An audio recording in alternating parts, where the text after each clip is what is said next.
tidak lagi menggunakan hukum pidana sebagai lex talionis yang tidak lagi berorientasi pada keadilan retributif atau semangat pembalasan, tetapi KUHP baru ini berorientasi pada keadilan korektif, keadilan restoratif, dan keadilan rehabilitatif.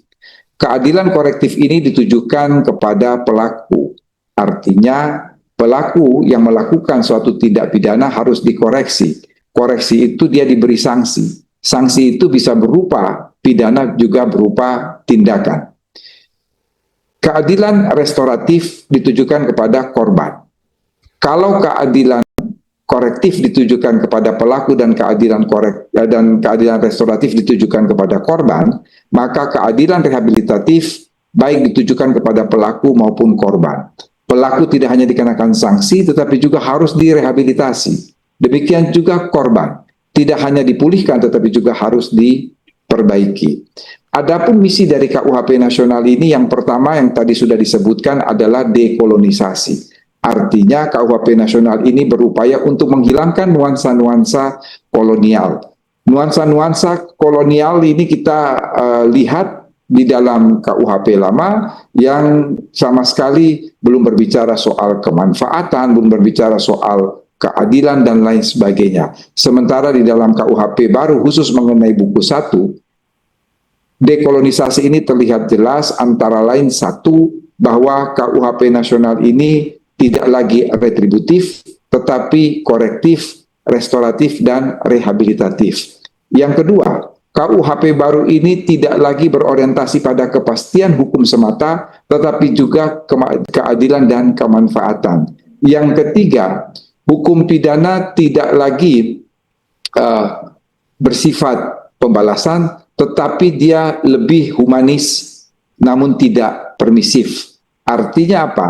Hukum pidana ini mempersuasi supaya orang tidak melakukan tindak pidana, tetapi kalau dia terlanjur melakukan suatu tindak pidana, maka dia akan diperbaiki. Yang keempat, bahwa KUHP nasional ini mengenal modifikasi alternatif pidana. Artinya pidana penjara masih merupakan pidana pokok, tetapi sedapat mungkin tidak dijatuhkan. Yang dan terakhir, kita lihat bahwa ada pedoman pemidanaan atau standar pemidanaan yang akan digunakan oleh hakim.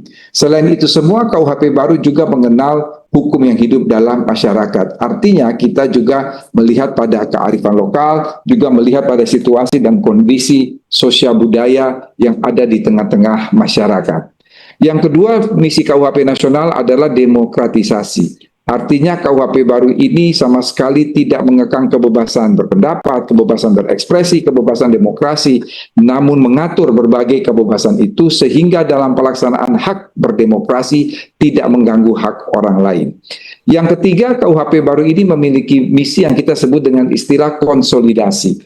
Artinya berbagai ketentuan undang-undang di luar hukum pidana, KUHP baru ini mencoba merangkum kembali, mencoba untuk mengumpulkan kembali di dalam satu kitab undang-undang, namun terhadap tindak pidana khusus seperti narkotika, korupsi, terorisme, pencucian uang, dan pelanggaran berat HAM, yang dimuat di dalam KUHP nasional hanyalah bersifat core crime atau kejahatan inti. Namun, undang-undangnya masih tetap berlaku sepanjang terhadap pasal-pasal yang tidak diatur di dalam KUHP.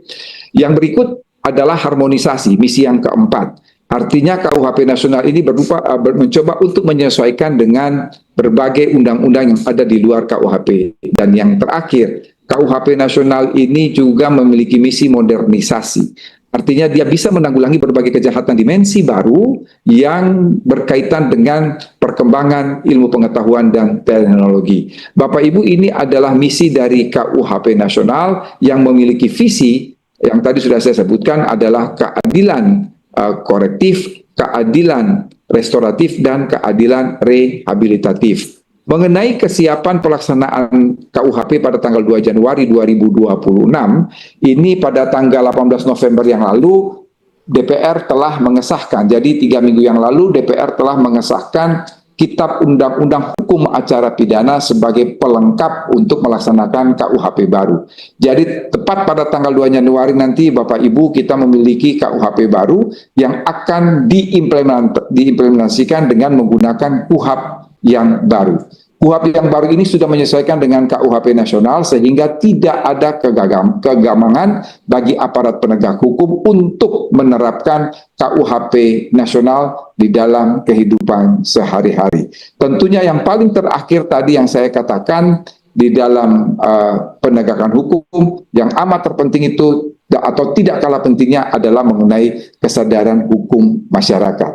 Artinya saya yakin bahwa masyarakat Indonesia yang memiliki adat ketimuran dan lain sebagainya bisa mengimplementasikan KUHP nasional di dalam kehidupan bermasyarakat, berbangsa dan bernegara dan akan diimplementasikan oleh aparat penegak hukum dengan KUHP yang baru. Saya kira itu saja sebagai pembukaan. Nanti mungkin diskusi selanjutnya bisa dengan para narasumber yang juga tidak kalah hebatnya. Ada Mas Afdal dari tenaga ahli Komisi 3 DPR RI dan juga ada Dr. Faisal, dosen hukum pidana dari Fakultas Hukum Universitas Muhammadiyah Medan.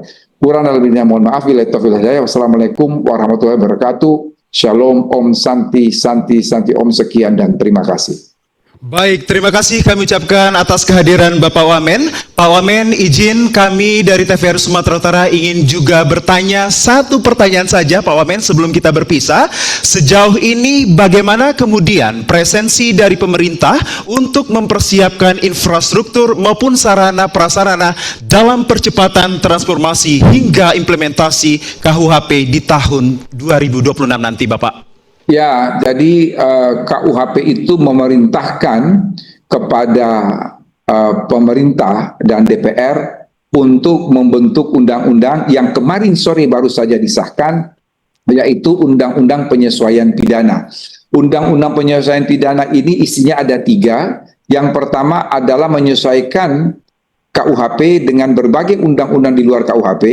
Yang kedua ini yang sangat penting, yaitu menyesuaikan lebih dari 15.000 peraturan daerah untuk disesuaikan dengan KUHP nasional.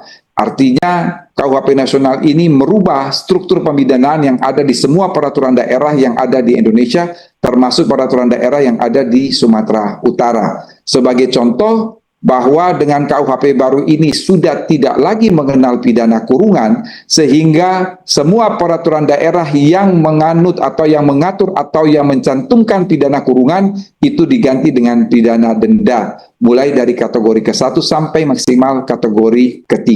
Dan yang ketiga, isi dari Undang-Undang Penyesuaian Pidana ini adalah koreksi terhadap KUHP nasional, ada persoalan salah tulis dan lain sebagainya, ini semua diperbaiki di dalam Undang-Undang Penyesuaian Pidana. Yang kedua, KUHP nasional juga memerintahkan kepada pemerintah untuk membentuk sejumlah peraturan pemerintah dan ini sudah siap dan nanti akan diundangkan pada tanggal 2 Januari 2026, yaitu 3 peraturan pemerintah. Terkait 1, peraturan pemerintah mengenai keberadaan hukum yang hidup dalam masyarakat. Yang kedua, peraturan pemerintah terkait komunikasi pidana. Dan yang ketiga adalah peraturan pemerintah terkait pidana dan tindakan. Artinya, secara suprastruktur dari segi substansi hukum, pemerintah telah siap untuk mengimplementasikan KUHP nasional. Sekian dan terima kasih. Baik, terima kasih atas kehadiran Bapak Wamen kita. Kita berikan tepuk tangan yang paling gemuruh dari Provinsi Sumatera Utara untuk Prof. Edi Hiraj. Terima kasih Bapak, dan kami yakin Anda memiliki sejumlah agenda pada hari ini. Kami persilahkan Pak Wamen untuk melanjutkan aktivitasnya. Salam hormat dari Provinsi Sumatera Utara untuk Anda. Terima kasih dan selamat siang Pak Wamen.